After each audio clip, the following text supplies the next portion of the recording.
Hi, my name's Jake Spicer, and this is the first in a series of 5 videos looking at the Derwent Shade and Tone Mixed Media set. In this first video, we're just going to have a look at the set itself. Let's get started. We'll take a look at the pan set first. It has a little water brush inside with a stoppered canister of water to make it easier for using on the go. Although this looks quite a lot like a watercolour set, there are a whole variety of different pans in there, which we'll look at in a bit more detail later. The set also comes with 3 pencils. So there's a 3B Derwent Graphic pencil, a Derwent Onyx Dark, and a Derwent Drawing Terracotta pencil. To test the set, you're going to need some heavy watercolour paper, a pot of clean water, some tissue, and an eraser and a pencil sharpener. Now let's have a look at the most important part of the set, the pans. In most paint sets, all of the pans will contain the same medium in different colours, but this pan set contains different mediums and different colours as well.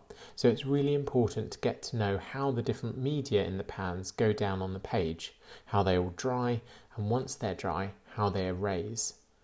In this set, you'll find 7 pans in the set are from the Derwent Inktense range.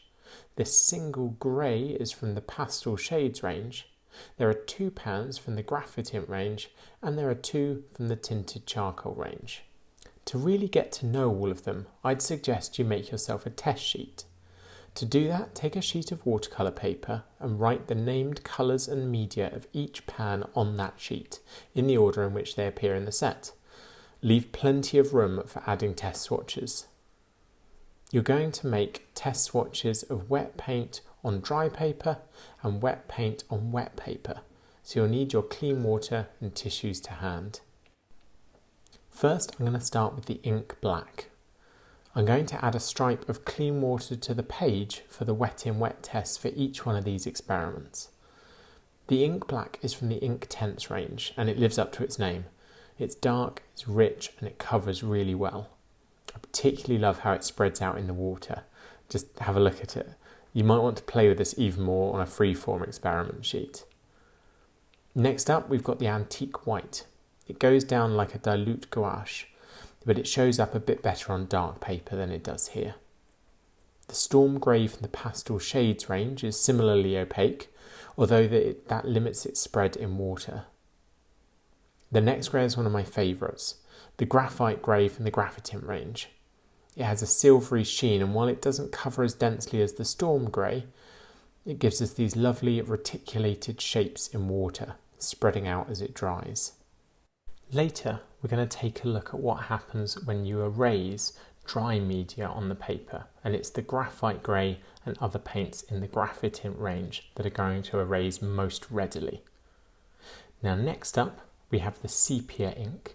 This is a lovely dark brown, almost black. I tend to use it as a kind of warm black substitute for the otherwise very powerful ink black.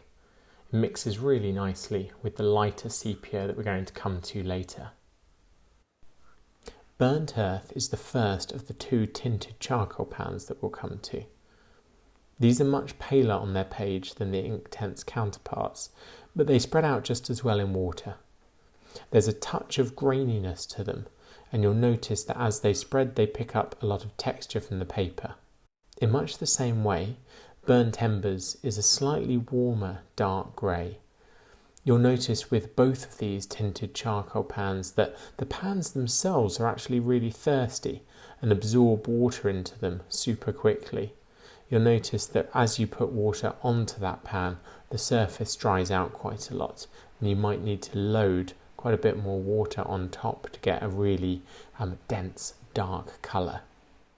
The next 5 colours are all browns, starting with the Autumn Brown from the Graphitint range, which has a ruddy hue and behaves in quite a similar way to the graphite grey that we looked at earlier.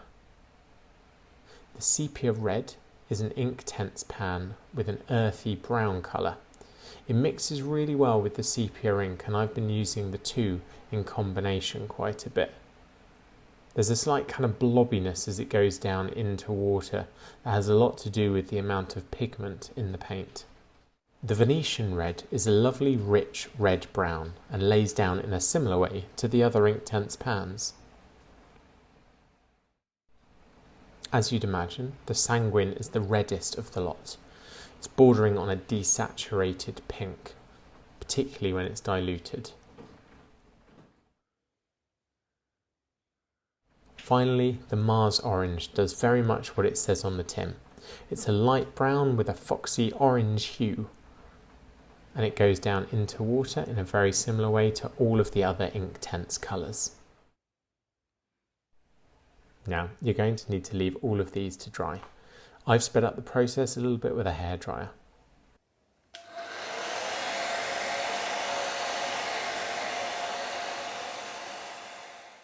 Once they're all dry to the touch, take a vinyl or plastic eraser and see how much each colour erases. You should be able to take a little of the Inktense pans off, but it's the graphitint and the tinted charcoal that will erase them most readily. That's something you'll really be able to take advantage of later, although I'd stress the importance of making sure the paper is very dry before you try it out. Now, to test the pencils, scribble a gradient of dark to light to get a feel for them on the page. The 3B graphic pencil is, well, a 3B pencil. The terracotta drawing pencil is lovely and smooth to use. I've been enjoying these a lot lately, and obviously it has a warm colour and can be lightly erased. The onyx is really quite dark and feels coarse on the paper, although it leaves a smoother mark than the graphite. Now, over this series of videos, I'm going to be using drawing media both for underdrawing and for layering on top of the dry paint pans. When you're using pencils, it's really important to explore different pencil grips. We naturally gravitate towards close writing grips, which give us plenty of control, but holding a pencil further back is going to allow for much broader sweeping marks. Another alternative is to use an underhand grip. That will allow you to use your wrist and your elbow more, making more expansive marks which are easier to angle on the page. Practice all of those to become as versatile as possible. You might even switch different holds throughout a drawing. Now you're going to want to keep this test sheet to hand as you practice with the set. You might even want to make several different test sheets on different weights and surfaces of paper. It's going to stand you in really good stead over our future videos where we start to draw from different specific subjects. Thanks so much for watching today. I hope you enjoyed the video. In our next video, we're going to be switching to pencil and taking our hands as the subject. See you then.